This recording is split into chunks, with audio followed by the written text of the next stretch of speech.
My sister stole my college fund, and my parents told me to be the bigger person.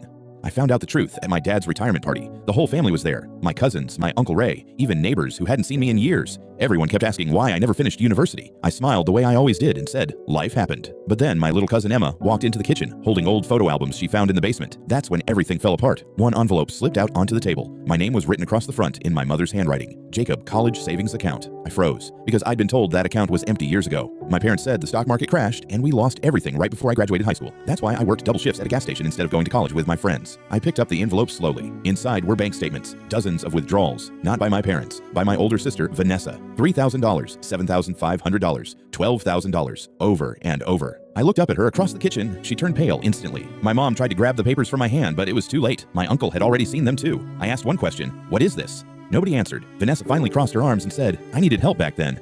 Help.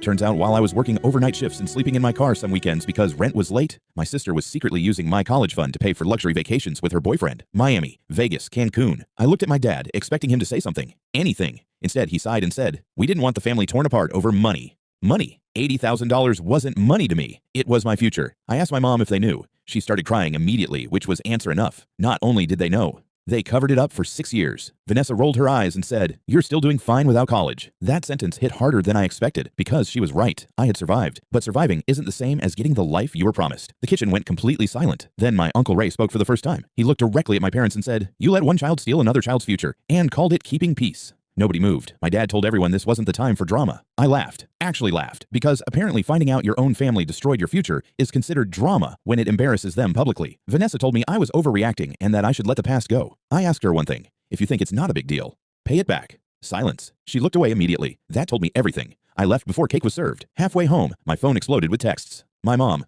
please don't do this to the family. My dad, we can work this out privately. Vanessa, you embarrassed me in front of everyone. Not one apology, not one. The next morning, I changed my number. 2 days later, my Uncle Ray showed up at my apartment with something I never expected, a cashier's check, $15,000. He said, it's not your whole future back, but someone in this family should try to make this right. I almost cried right there in the doorway. Now my parents keep emailing me saying families shouldn't break apart over mistakes. But every time I read that word, mistake, I remember working night shifts while my sister drank cocktails on beaches paid for with my future. And honestly, I still don't know if cutting them off makes me heartless or finally sane. Like, share, and subscribe to my channel for more stories.